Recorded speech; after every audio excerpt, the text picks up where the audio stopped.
Hello student, स्वागत है आपका हमारे यूट्यूब चैनल जित्स स्टडी सेंटर पे। अभी मैं शुरू करने जा रहा हूँ आपका औसत चैप्टर से इम्पोर्टेंट सवाल जो आपके कॉम्पिटिटिव एग्ज़ाम के लिए काफ़ी इम्पोर्टेंट होंगे। अभी आने वाले एग्ज़ाम्स आपके रेलवे के एनटीपीसी हैं और ग्रुप डी वाले एग्ज़ाम होने वाले हैं, तो इन दोनों एग्ज़ाम्स के लिए काफ़ी इम्पोर्टेंट होगा। चलिए हम शुरू करते हैं सवाल नंबर 1 से कि एक कक्षा में 10 विद्यार्थियों की औसत ऊंचाई 105 सेंटीमीटर है। यदि 120 सेंटीमीटर औसत ऊंचाई के 20 और विद्यार्थी कक्षा में शामिल हो जाएं, तो बताएं कक्षा की नई औसत ऊंचाई कितनी होगी।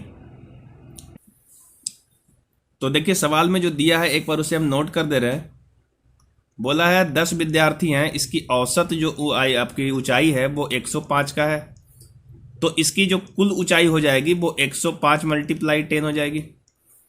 और इधर से 20 स्टूडेंट है, इसकी औसत ऊंचाई 120 है, तो इसकी जो कुल ऊंचाई हो जाएगी वो 120 × 20 हो जाएगी। और चूंकि हमको अब ओवरऑल टोटल 30 स्टूडेंट हो चुके हैं और इसकी औसत पूछ रहा है, तो आपको करना क्या है, टोटल कुल ऊंचाई जो आएगी, टोटल कुल ऊंचाई जो आएगी 300 स्टूडेंट की, वो ये आएगी और इसको हम लोग 30 से भाग दे देंगे।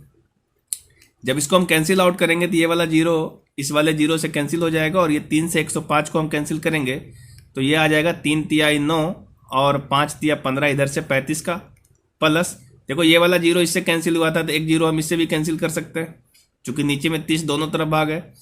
अब इसको हम जब कैंसिल आउट करेंगे तो इधर से ये देखो 3 से 120 को हम कैंसिल करेंगे तो ये आपका 40 आ जाएगा और 40 दूनी ये 80 मिलेगा, तो इधर से ये 80 मिलने वाला है। तो ओवरऑल सब इसको हम जोड़ेंगे तो ये देखो 5 और 8 3 11 115 आ रहा है, यानी 115 सेंटीमीटर इसका सही जवाब हो जाएगा, है ना। आप सिंपल औसत का जो फॉर्मूला होता है कुल ऊंचाई बटा टोटल जो आपका संख्या है स्टूडेंट का, उससे हम भाग दे देंगे और आपका जवाब आ जाएगा। तो ये 1 नंबर सवाल था। देखते हैं 2 नंबर सवाल क्या कर रहा है। दूसरा सवाल है, दूसरा सवाल कह रहा है कि 0.3, 0.03 तथा 0.002 का औसत क्या होगा। टोटल यहां पे 4 अंक हैं, हम चारों अंक को एक बार लिख दे रहे हैं। एक है 0.3, दूसरा है 3, फिर है 0.03 और चौथा है 0.002। तो देखो ये 3 को 0.0 कह सकते हैं, इसमें कोई दिक्कत नहीं है। ये टोटल 4 संख्याएं, देखो 1 2 3 4, तो इसको हम टोटल जोड़ लेंगे तो ये आएगा आपका 3.332 और इसको हम 4 से भाग दे देंगे, चूंकि टोटल 4 अंक है तो आपका औसत निकल जाएगा। और इस प्रकार से इसका आंसर आएगा, देखो 8 चक 32 और 4 तिया 12 और 3 अंक के बाद होगा, तो हमने यहाँ पे 3 अंक के बाद दशमलव डाल दिया। इस प्रकार इसका जवाब होगा 0.003, ये इसका सही जवाब होगा जो कि आपके ऑप्शन नंबर 4 में दिया हुआ है। चलते हैं आपके नेक्स्ट क्वेश्चन की तरफ। सुबह की सैर के दौरान एक आदमी सोमवार से शुक्रवार तक क्रमशः 3 किलोमीटर, 4 किलोमीटर, 3.5 किलोमीटर, 5 किलोमीटर और 4.5 किलोमीटर की दूरी तय करता है। 2 दिन में उसे कितनी दूरी तय करनी चाहिए ताकि प्रति सप्ताह उसका प्रतिदिन का औसत 4 किलोमीटर हो जाए। तो सप्ताह में 7 दिन होते हैं, देखो 1 2 3 4 5 6 और 7, तो 7 दिन में इसने क्या किया है कि ये जो औसत दूरी तय करता है, पहले 3 किलोमीटर तय करता है, उसके बाद 4 किलोमीटर तय करता है, फिर 3.5 करता है, उसके बाद 5 किलोमीटर और 5.5 किलोमीटर करता है, 5 किलोमीटर और 5.5 किलोमीटर करता है, और शेष 2 दिन आपका बच जा रहा है। तो कह रहा है इस दोनों दिनों में मिला करके कितनी दूरी और तय कर लेनी चाहिए ताकि इसका जो टोटल औसत है वो 4 मिल जाए। तो हम टोटल औसत कैसे निकालते हैं, हम ये कह देते हैं कि इस दोनों को मिला करके x दूरी और अगर तय कर ले तो इसकी औसत 4 मिल जाएगी। औसत निकालते हैं टोटल का योग, जब हम इसका योग करेंगे तो देखो 4 और 3 7, 7 और 3 10, 10 और 5 15, 15 4 19, 19 और आधा मिलाएंगे तो 19 और 1 20 हो जाएगा, तो 20 प्लस x हो जाएगा। इसको अगर हम 4 से भागा देंगे तो औसत मिल जाएगा, सॉरी इसको 7 से हम भागा देंगे, क्योंकि टोटल दिनों की संख्या 7 है तो 7 से भागा देंगे और ये औसत कितना मिल जाएगा, 4 मिल जाएगा। इस प्रकार इसको हम जब x को सोल्व करेंगे तो ये आ जाएगा 7 चक 28, चूंकि ये वाला 7 इधर जाके मल्टीप्लाई होगा तो 7 चक 28 और इसमें से 20 माइनस हो जाएगा तो आपका 8 बच जाएगा। इसका मतलब ये हुआ कि आप लास्ट में 2 दिन जो है 8 किलोमीटर की टोटल दूरी तय कर लीजिए, आपका आंसर आ जाएगा 8 किलोमीटर आपका आंसर आ जाएगा। अगर 8 किलोमीटर आप तय कर लेते हैं तो आपका जो औसत है वो 4 मिल जाएगा। चलते हैं नेक्स्ट क्वेश्चन की तरफ। आपका नेक्स्ट क्वेश्चन कह रहा है कि 50 व्यक्ति की औसत उम्र 45 वर्ष है, 10 वर्ष के बाद उसकी औसत उम्र क्या हो जाएगी। अभी देखिए सवाल दिया हुआ है कि 50 व्यक्ति है, 50 आदमी है, 50 मैन, इसकी जो औसत है वो 45 वर्ष है, ये आपके सवाल में दिया हुआ है। और कह रहा है कि 10 वर्ष के बाद, 10 वर्ष के बाद जो है पूछ रहा है कि इस 50 व्यक्ति की औसत क्या होगी। तो कभी भी इस तरह का सवाल आपसे पूछेगा कि आपका कुछ आदमी का जैसे औसत दिया हुआ है और कुछ साल के बाद उसकी औसत पूछेगा, आदमी की संख्या चेंज नहीं हुआ, जितना था उतना ही है, तो आपको कुछ नहीं करना, जो पहले औसत था उस औसत में सिर्फ आप यहां से 10 जोड़ दोगे। 45 पहले औसत था और 10 वर्ष के बाद पूछ रहा है, तो इस प्रकार से इसका जवाब आ जाएगा 55। ये हमेशा ऐसे ही आपको करना है, चूंकि अगर आदमी की संख्या नहीं बढ़ती है तो जितने भी साल के बाद पूछेंगे आप उसका औसत बता सकते हो। जैसे अभी 10 साल के बाद पूछा था तो पहले के औसत में सिर्फ आप 10 जोड़ दोगे, आपका आंसर आ जाएगा। तो इस प्रकार से ये 55 सही जवाब हो गया, जो कि आपके ऑप्शन नंबर सी में दिख रहा है ना। अब चलते हैं आपका नेक्स्ट क्वेश्चन की तरफ। तो नेक्स्ट क्वेश्चन बोल रहा है कि जेम्स द्वारा गणित विज्ञान और इतिहास में प्राप्त किए गए अंकों का औसत 89 है। यदि उसके भाषा के अंक भी जोड़ दिए जाएं तो औसत पॉइंट 88.25। देखिए पहले जो है 89 था और अब जो है इसका 88.25 इतना हो गया है औसत। भाषा में उसके द्वारा प्राप्त अंकों की संख्या पूछ रहा है। भाषा का मतलब जिस भाषा में वो एग्जाम दे रहा था। तो अभी जो है गणित विज्ञान और इतिहास 3 सब्जेक्ट का, देखिए गणित का यानी मैथ का, साइंस का और इतिहास का यानी हिस्ट्री का, इस तीनों का जो औसत था वो 89 आपका दिया हुआ था। लेकिन जैसे ही इसमें से आपका जो लैंग्वेज है, लैंग्वेज का जो है जोड़ दिया गया यानी भाषा को भी जोड़ दिया गया, तो उसका औसत जो है 88.25 हो गया। यानी कि औसत जो है, औसत यहां से घट गया है। कितना घट गया, तो ये आपका 0.75 घट गया इसका औसत, है ना। एक सब्जेक्ट के और जोड़ देने से औसत घट जा रहा है।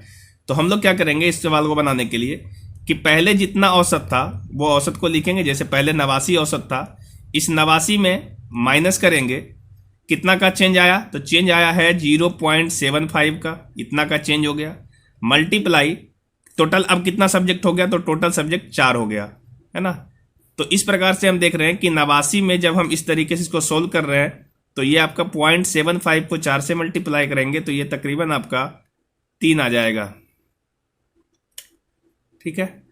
तो ये 3 आएगा, तो इसको हम जब सोल्व करेंगे तो ये आपका 89 में से 3 गया तो ये आपका 86 बचेगा। 86 इसका सही जवाब होगा, ठीक है।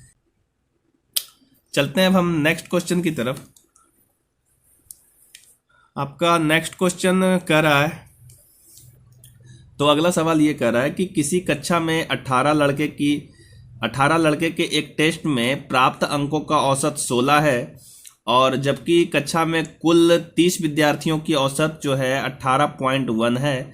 लड़कियों के प्राप्तांकों का औसत क्या होगा, है ना। टोटल 30 विद्यार्थी है, जिसने बोला है कि सवाल में कि टोटल जो है 30 विद्यार्थी है। इस 30 विद्यार्थी में 18 जो हैं वो बॉयज़ हैं। इसका मतलब ये हुआ कि जो गर्ल्स होंगी वो आपका 12 होगी, है ना, 12 गर्ल्स होगी। इस क्लास में 30 विद्यार्थियों में से 18 बॉयज़ हैं तो 12 इसमें गर्ल्स होगी। तो हम अगर बॉयज़ अनुपात गर्ल्स की बात बोलें तो ये आपका 3:2 मिलेगा, है ना। इस बात को आप याद रखेंगे। अब सवाल में जो ये बोला है, देखो हम इसको एलिगेशन से बनाएंगे, एलिगेशन से ये बहुत आसानी से बन जाएगा कि जो बॉयज़ है, यहाँ लिख दे रहे हैं कि जो बॉयज़ है उसकी औसत प्राप्तांक जो है वो 16 है, और जो गर्ल्स है उसके औसत प्राप्तांक आपसे पूछ रहा है, उसको हम एक्स बोल देते हैं। और टोटल क्लास में जो ये बोला है कि 30 विद्यार्थियों की जो औसत प्राप्तांक है वो 18.1 है, ये 18.1 है। और आप यहाँ ज़रा गौर से देखो कि जब हम इसको सॉल्व करेंगे तो यहाँ पे जो आएगा 16 है और ये 18.1 है, तो 18.1 में ये घटेगा तो इधर 2.1 ये आ जाएगा, और इधर से चूंकि ये 18.1 को बड़ा माने, इसका मतलब ये हुआ कि ये 16 से बड़ा था, इसका मतलब ये x इससे बड़ा मिलेगा, तो ये आएगा x माइनस 18.1, है ना। इस प्रकार से आप ज़रा गौर से देखो कि जब इसको हम सॉल्व करेंगे तो ये आपका मिल जाएगा। देखो इधर से ये x माइनस 18.1 का बॉयज़ का रेशियो बता रहा है और इधर से गर्ल्स बता रहा है 2.1 का, है ना। और ये वैल्यू आपका 3/2 होना चाहिए, ठीक है। आप इसको डायरेक्ट भी सोल्व कर सकते थे। तो ये आपका देखो, इसको जब हम सोल्व करेंगे तो ये 21 या 42 4.2 तो इधर से आपको मिलेगा, सॉरी 6.3 मिलेगा। 21 या 42, सॉरी 21 या 63, तो 6.3 तो इधर से मिलेगा और इधर से आपको मिलेगा। चलिए इसको हम करके देखते हैं। चलिए ये 2x हुआ और ये माइनस में ये हो गया आपका 18 दूनी 36.2 बराबर इधर से मिलेगा 6.3, ठीक है। इसको हम जब सोल्व करेंगे तो x बराबर आपका मिलेगा ये 36.2 और उधर जब हम जोड़ेंगे तो ये आपका मिलेगा इधर तो 5 और ये 6 6 12 1 और इधर से ये 4। तो यहाँ से सॉरी ये 2x का वैल्यू था और x का वैल्यू जब निकाल रहे हैं तो 2 से भागा पड़ेगा, तो ये आपका मिलेगा 21.25। ये आपका आंसर होगा जो आपका ऑप्शन नंबर डी में दिख रहा है, ठीक है। तो आप इसको एलिगेशन से बनाइए, ये ज़्यादा आसान होगा। आप इसको आप इसको डिफरेंस से बना सकते थे। हम एक बार डिफरेंस से आपको दिखाते हैं कि इसको कैसे बना सकते थे जल्दी से। अगर आप कैलकुलेशन से थोड़ा सा बचना चाहते हो तो आप डिफरेंस मेथड का इस्तेमाल कर सकते हो। देखो डिफरेंस मेथड का इस्तेमाल में ये कहना होगा आपको कि इधर से देखो ये 16 है, सॉरी इधर से ये 16 है और यहाँ वाला वैल्यू आपसे पूछ रहा है और इसके बीच का जो वैल्यू है वो आपको दिया हुआ है 18.1, है ना। और ये जो रेशियो था वो रेशियो आप देखो यहाँ से दिया हुआ था, ये रेशियो दिया हुआ था 3:2 का। इसका मतलब ये हुआ इस रेशियो को उलट के यूज़ करना होगा आपको। तो ये जो गैप रहा होगा यहाँ से ये वाला गैप 2 का रहा होगा, तो ये वाला गैप जो है वो 3 का रहा होगा। इसका मतलब ये हुआ कि 16 में कुछ जोड़ करके 18 बन जाएंगे और जो भी यहाँ पे वैल्यू आएगा उस वैल्यू में हम वापस इधर घट करके जाएंगे तो 18.1 आ जाएगा, है ना। तो हम क्या करेंगे कि ये वाला जो 2 आना चाहिए था अभी आपका जो अनुपात है उसके हिसाब से, पर हमारा जो एक्चुअल वैल्यू है वो 2.1 है, तो हम इसको 2.1 बोल सकते हैं। इसका मतलब ये हुआ कि 2 इक्विवेलेंट है 2.1 के, तो एक इक्विवेलेंट जो रहा होगा वो 21.2 कर सकते हो, तो यहाँ से आपको मिलेगा 1.05 के, है ना। तो 1.05 के ये इक्विवेलेंट रहेगा, एक इक्विवेलेंट। तो 3 इक्विवेलेंट निकालेंगे तो इसको 3 से मल्टीप्लाई करना होगा, तो ये मिलेगा 3.15 के, है ना। यानी 3 का जो एक्चुअल वैल्यू आएगा वो 3.1 इसको 3 से हम लोग मल्टीप्लाई किए हुए हैं, तो इसको हम 3 से मल्टीप्लाई कर देंगे तो ये आ जाएगा 3.15। इसका मतलब ये हुआ कि यहाँ पर जो भी मान रहेगा, इस जगह पे जो भी मान रहेगा उसमें हम 3.15 को घटा करके यहाँ तक आएंगे। इसका मतलब ये हुआ कि 18.1 में 3.15 बढ़ा देते हैं, तो 18.1 में 3.15 बढ़ा देंगे तो ये 21.25 आ जाएगा, जो कि यही इसका सही जवाब हो जाएगा। तो आप डिफरेंस का भी इस्तेमाल करके आसानी से सोल्व कर सकते हो, है ना। चलते हैं हम नेक्स्ट सवाल पे। आपका नेक्स्ट सवाल ये कह रहा है कि 68 किलोग्राम वजन वाले व्यक्ति को किसी अन्य व्यक्ति से जब प्रतिस्थापित किया जाता है तो 10 व्यक्तियों का औसत वजन 1.5 किलोग्राम से बढ़ जाता है ना। देखो, प्रतिस्थापित का मतलब ये होता है कि व्यक्ति की संख्या नहीं बढ़ी है, उसी व्यक्ति में से किसी एक व्यक्ति को निकाल करके और एक नए व्यक्ति को डाल दिया जा रहा है। ठीक है, तो हम लोग क्या करेंगे कि ये जो 68 केजी का जो व्यक्ति था, इसी व्यक्ति को हम लोग हटाते हैं और नए व्यक्ति को लेके आते हैं। तो नए व्यक्ति को लाएंगे तो चूंकि औसत बढ़ रहा है तो 68 से ज़्यादा लेके आएंगे। 68 किलो वाला को हटाएंगे तो 68 किलो वाला से ज़्यादा लेके आएंगे, तभी तो उसका औसत बढ़ेगा, है ना। तो यानी 68 किलो वाला से ज़्यादा लेके आएंगे। कितना ज़्यादा लेके आएंगे? तो 68 प्लस करेंगे और एवरेज में कितना का चेंज आ रहा है? तो एवरेज में चेंज आ रहा है 1.5 का, और टोटल व्यक्ति की संख्या आपका 10 है, चूंकि आदमी की संख्या चेंज नहीं हुई है। इस प्रकार से आप देख रहे हो कि ये वाला 68 प्लस इधर गुना करोगे तो ये 15 आ जाएगा, जोड़ोगे तो ये टोटल 83 आ जाएगा। यानी 83 वर्ष का वो नया आदमी है जिसको कि हम 68 किलो के स्थान पे हम इस्तेमाल कर रहे हैं, और ऐसा करते हैं तो औसत में 1.5 की वृद्धि हो जाती है। इस प्रकार से इसका 83 जो है सही जवाब होगा। ठीक है, आप बाई कॉन्सेप्ट इस्तेमाल करेंगे तो आप समय को ही बचा पाएंगे, और बाकी डिटेल से आप बनाना चाहोगे तो थोड़ा समय ज़्यादा लगेगा आपका, है ना। तो 83 इसका सही जवाब हो जाएगा। हम चलते हैं नेक्स्ट सवाल की ओर। अगर किसी को बाई कॉन्सेप्ट समझना है बहुत फंडामेंटल तरीके से, तो आप कमेंट बॉक्स में लिख सकते हो कि इसका डिटेल बता दें, तो हम क्वेश्चन नंबर आप डाल दोगे तो हम उसका डिटेल से भी आपको प्रोवाइड करवा देंगे आपके व्हाट्सएप पे। ठीक है, चलते हैं हम नेक्स्ट सवाल की ओर। नेक्स्ट सवाल कह रहा है कि एक परिवार में 5 बच्चों की औसत आयु जो है 11 वर्ष है ना। फिर से हम पढ़ रहे हैं सवाल को। सवाल कहता है कि एक परिवार में 5 बच्चों की औसत आयु 11 वर्ष है, उसमें माता पिता एवं दादी की औसत आयु 35 वर्ष है। ठीक है, टोटल 5 बच्चे हैं। यहाँ से देखो हम लिख दे रहे हैं, जो आपका है 5 चिल्ड्रेन है, और इसमें से 3 लोग और हैं, 3 लोग और हैं, माता पिता और दादी। ठीक है, तो इसकी जो औसत उम्र है वो 11 का बता रहा है, और इसकी जो 3 लोग है, ये 3 लोग जो और बच रहे हैं, इसकी औसत बता रहा है आपका 35 वर्ष है। ये सवाल में दिया हुआ है आपका। बोला परिवार के 8 सदस्यों की औसत आयु क्या होगी। तो सिंपली सोचो कि 5 चिल्ड्रन की औसत जो है वो 11 है, तो कुल योग उसकी रहेगी 55, और 35 इसका है तो इसकी कुल योग रहेगी 5 तिया 15, और ये 3 तिया 9 1 10 105। तो टोटल 8 सदस्य की जो आपका टोटल उम्र आएगा वो आएगा 5 देखो 10, और ये 5 1 6, और ये 160 आने वाला है। तो 160 कुल उम्र हो गया। आपसे औसत पूछा 8 लोगों का, तो इसको आप सिर्फ 8 से भागा दे दोगे तो इसकी औसत आ जाने वाला है 20 का। ये आपका सही जवाब हो जाएगा। ये बहुत सिंपल सा सवाल था। चलते हैं हम नेक्स्ट सवाल की ओर।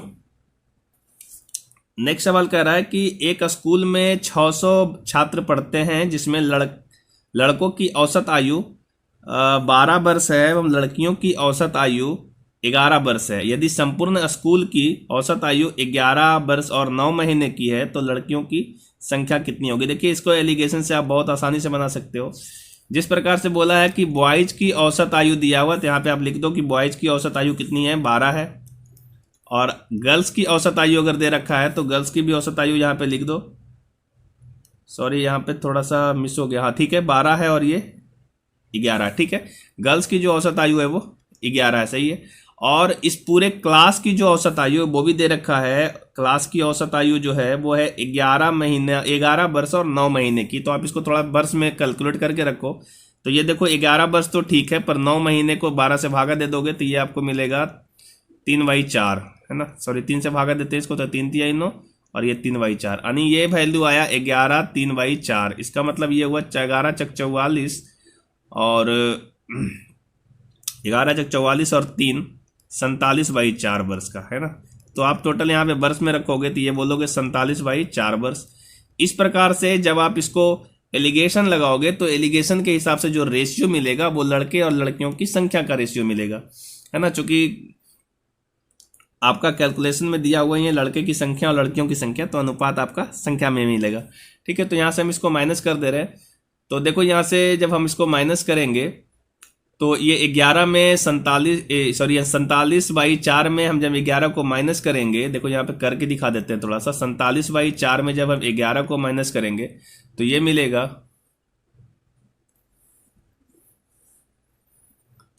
जब हम 47/4 में 11 को माइनस करेंगे तो ये देखो 11 चक 44, तो इसे 3/4 मिलने वाला है। और इधर से अगर हम 12 में 47/4 को घटा देंगे तो ये 12 चक 48, 1/4 मिलने वाला है। तो 4 और 4 कैंसिल हो जाएगा, तो जो रेशियो मिलेगा वो रेशियो आपका 3:4 का होगा। यानी लड़के 3 और लड़कियां 4 के अनुपात, 3:1 में मिलेगा।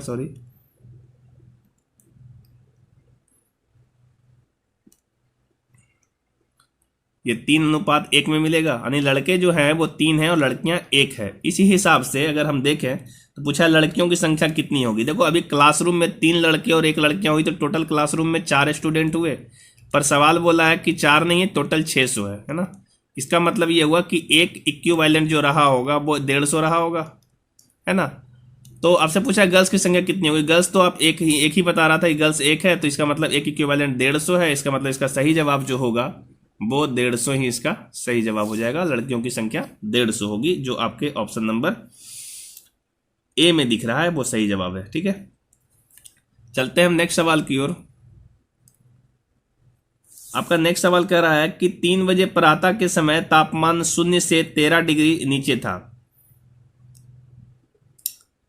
दोपहर तक तापमान 32 डिग्री हो गया। तापमान में प्रति घंटा होने वाली औसत वृद्धि डिग्रियों में क्या होगी। ठीक है, तो देखिए यहां से प्रातः 3 बजे से लेकर के दोपहर के 12 बजे तक, है ना। दोपहर के 12 बजे तक देखिए यहाँ पे क्या हो गया कि टोटल 9 घंटा हो गया।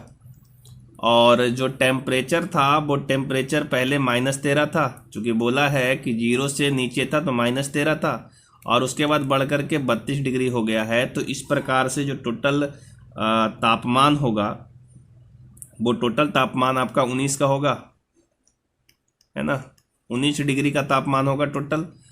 अब ये 19 डिग्री का जो तापमान है प्लस में 19 डिग्री का, तो इसका औसत पूछा है। तो आप क्या करोगे कि औसत निकालने के लिए प्रति घंटा औसत पूछा है कितना वृद्धि हो रहा है, तो आप क्या करोगे कि +19 में 9 से आप भागा दे दोगे तो ये प्रति घंटा औसत मिल जाएगा, और इस प्रकार से ये इसका सही जवाब हो जाएगा, है ना। तो ये थे आपके औसत के 10 सवाल। 10 सवाल हम कल फिर लेके आएंगे, जो आपका काफ़ी इम्पोर्टेंट रहने वाला रहेगा आपका आरआरबी एनटीपीसी एग्ज़ाम में और ग्रुप डी जैसे एग्ज़ाम में। और जो भी आपका जनरल कंपटीशन होता है उस एग्ज़ाम के लिए ये सारे सवाल काफ़ी इम्पोर्टेंट होंगे। आप बस वीडियो देखते रहो रेगुलर, और कॉन्सेप्ट को भी पकड़ते रहना कि किस कॉन्सेप्ट का इस्तेमाल करके कौन सा सवाल बन रहा है। अगर आप रेगुलर इस तरह के वीडियो को देखते हो और कॉन्सेप्ट पकड़ते हो सवाल का, तो आने वाले और भी जो इस तरह के सवाल होंगे वो बहुत आसानी से आप सोल्व कर लोगे। देखो जो जनरल कंपटीशन होता है उसमें मैथ्स के इतने हार्ड सवाल नहीं होते हैं, बस आपको एक नॉर्मल जो सिंप्लीफिकेशन का तरीका होता है मैथ्स में वो अपनाना होगा, और जो आपका अर्थमेटिक्स का जो अपना कॉन्सेप्ट है उस कॉन्सेप्ट को पकड़ना होगा, तो फिर आप सवाल को बहुत आसानी से कर लोगे।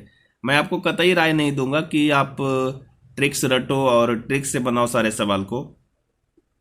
ट्रिक्स रट के आप सारे सवाल नहीं बना पाओगे, और अगर कॉन्सेप्ट आपके पास रहेगा और लॉजिक का इस्तेमाल करोगे तो आप विदिन 30 सेकेंड से 1 मिनट के अंदर में आप सवाल को हैंडल कर लोगे और बिल्कुल कॉन्फिडेंटली उसका जवाब दे पाओगे। ठीक है, तो आप इसी प्रकार से करते रहो सारे सवाल, और जो भी आपका सवाल होता है आप चाहो तो हमारे व्हाट्सएप पे फॉरवर्ड कर सकते हो। नंबर स्क्रीन पे दे दे रहा हूँ, आप इस नंबर को सेव कर लो अपने मोबाइल में। आपको जो भी समस्याएं आ रही है मैथ से रिलेटेड, आप क्या करो उस प्रश्न को लो सीधा हमारे पास व्हाट्सएप कर दो, हम आपके सवाल को देखेंगे, और अगर सवाल बहुत अच्छा लगा और बच्चों को काम लायक सवाल रहा तो हम उसको सीधा व्हाट्सएप आपके यूट्यूब पे डाल देंगे उस सवाल का जवाब।